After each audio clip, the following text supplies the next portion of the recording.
va commencer par s'arrêter exceptionnellement sur un hebdomadaire de cette semaine, sur l'hebdomadaire Le Point, qui nous proposait en couverture de tout savoir sur ce qu'on n'ose pas dire, l'immigration, les Roms, les allocations, les mensonges, on allait tout savoir. Effectivement, alors on a ouvert Le Point avec beaucoup de curiosité, et on tombait notamment sur un reportage choc en page 58, reportage intitulé « Un mari, trois épouses », avec le témoignage tout à fait exceptionnel et confondant d'une femme de polygame que les journalistes avaient apparemment rencontrée, une femme qui a eu 8 enfants, 5 garçons, 3 filles, Bintou, et alors on nous décrivait cette femme de polygame au joli visage légèrement scarifié de chaque côté des yeux, et le témoignage était en effet tout à fait impressionnant. Tout à fait impressionnant, sauf que cette femme de polygame, c'est vous, Abdel. Mais oui, ben voilà, Abdel est femme de polygame, et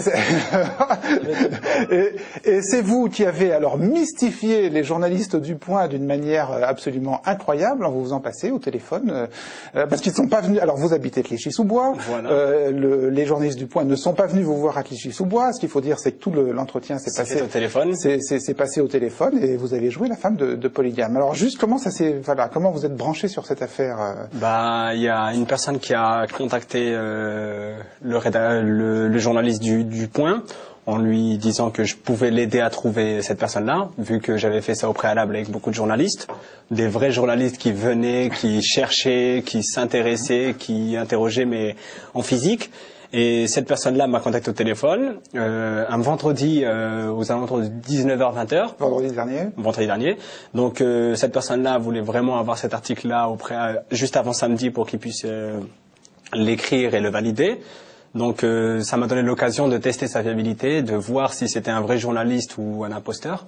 Excusez-moi. C'est-à-dire, on vous demande, voilà, on vous dit, il y a un journaliste du Point qui cherche une femme de polygame. Est-ce que tu peux la trouver tout de suite? Voilà, c'est ça qu'on m'a demandé. Au début, on m'a demandé, moi je voulais faire un truc un peu plus grand, en prenant une femme, en demandant à la femme de le piéger et de tout filmer à l'extérieur.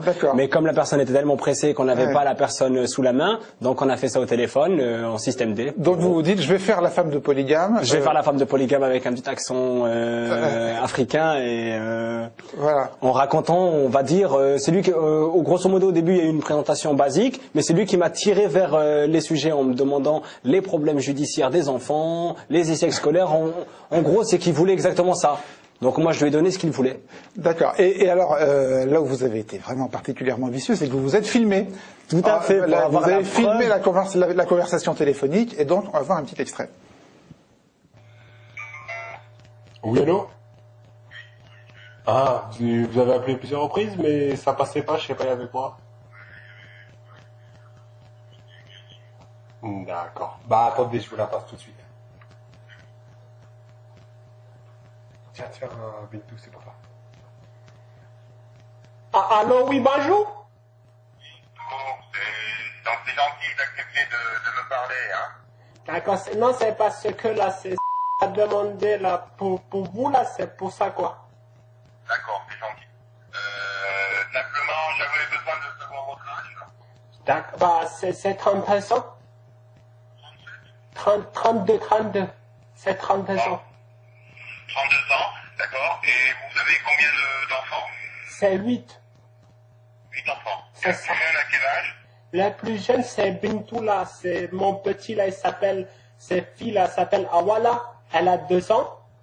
2 ans. C'est une fille, oui. Oui, c'est ça, là. Et le plus grand, c'est... Comment? C'est Adama. Et le plus grand, il a quel âge? Il a 14 ans et demi, là. 14 ans et demi, d'accord. C'est ça. Et vous avez combien de filles et de garçons? Comment? Moi, c'est 8 enfants, là. C'est Awa, la petite. Ensuite, il y a Fatou. De filles, là, c'est 3 filles, là. C'est Bintou, là. C'est Awa. Il y a Zamilatou. Et c'est la petite Fatou, là. Et les garçons, là, j'en ai 5. Merci beaucoup. Et puis, vous pouvez me repasser, le monsieur. Attends, c'est passé tout de suite, là. Merci. C'est pour toi, là. Oui, allô? Oui, bon, merci. dire. Bon, alors vous faites très bien la femme de polygame. Vous aviez construit le scénario avant Au début, j'avais préparé la présentation, mais tout le reste, c'était de l'impro.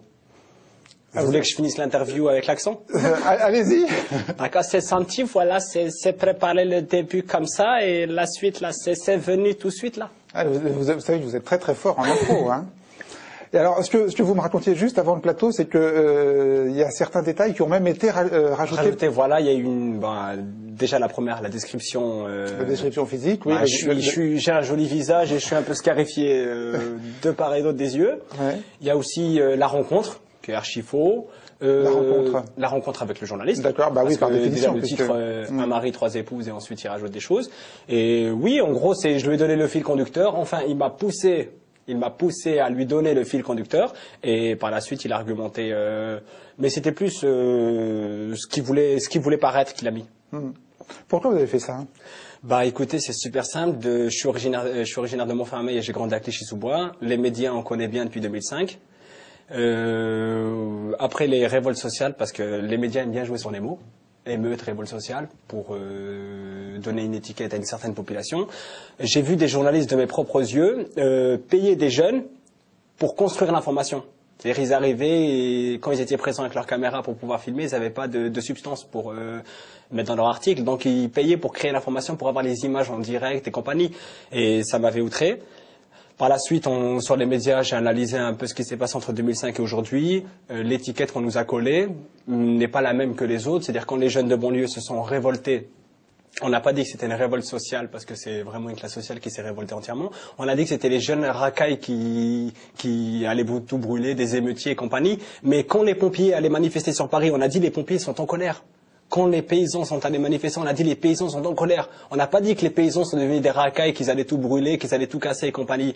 Et c'est ça que les médias ont construit autour de la banlieue, c'est qu'ils ont carrément, ils nous ont collé une image. C'est-à-dire quand on parle de banlieue, que ce soit dans le Calvados, dans le sud ou même à Lille, on parle de banlieue, on fait référence directement aux grandes banlieues, aussi bien à la banlieue parisienne que les grands quartiers en France, et on parle directement de racailles, trafic de drogue, réseau islamiste, pédophilie, polygamie.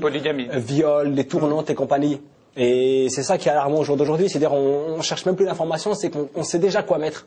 On sait déjà quoi mettre. À l'image de ce journaliste qui avait quasiment déjà écrit son papier avant de faire. En gros, voilà, il n'a pas fait son travail. Pour moi, un vrai journaliste, c'est une personne qui va vérifier ses sources et compagnie. C'est comme si moi j'allais comparaître à un tribunal et que je disais voilà c'est lui. Il faut vérifier tout ça. Si on dit c'est lui, on le condamne directement, la personne elle va en prison et puis voilà.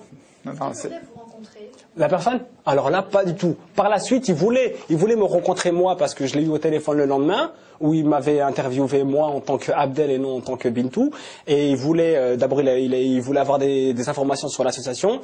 Chose toute bête, j'ai parlé d'au-delà la démo parce que c'est la première qui m'arrive à la tête. Cette association ne fait pas de parcours scolaire, de suivi scolaire.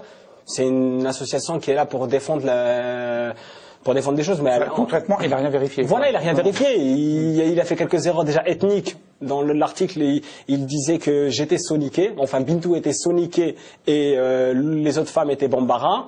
Lui, il a marqué solinké. Il a fait une erreur vraiment sur une ethnie. C'est comme si je disais pas français, mais je disais foncé. C'est pareil. Il a rien vérifié. C'est tout ce que je lui ai pondu, je lui ai attiré une petite carotte et il s'est agrippé dessus et il a tout sorti. Alors je dois dire c'est absolument édifiant comme aventure journalistique. Dan Israël a appelé ce journaliste du Point, Jean-Michel Desclugis, qui est évidemment tombé de sa chaise en apprenant que vous n'étiez pas une femme polygame et qui s'était fait mystifier. Il est absolument confondu et on regardera évidemment avec intérêt les suites que donnera le Point à cette affaire qui est quand même une tromperie journalistique grave. Alors la totalité de votre entretien téléphonique avec lui est sur le site dans un article de Dan Israël. On va vous mettre le lien juste à côté. Ça vous inspire quelque chose, Didier? Je ne peux pas croire que le Point ait pu faire ça, qu'un journaliste du Point ait pu faire ça. Donc, je pense qu'il s'agit d'une cacaille mystificatrice. Il faut vite foutre en tôle. Allez.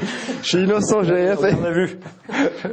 Bon, vous avez lu l'Express. Ça va être la fête à l'Express après le Point. cette semaine. Oui, alors vous savez, chers amis, qu'à Arrêt sur Image, nous prenons toujours la défense des victimes, de la stigmatisation de toutes les victimes. C'est pourquoi je vous recommande chaudement la lecture de l'Express de cette semaine, qui s'interroge en ces termes: pourquoi tant de haine contre ce pauvre Nicolas Sarkozy? C'est vrai que c'est la bonne question à poser en ce moment.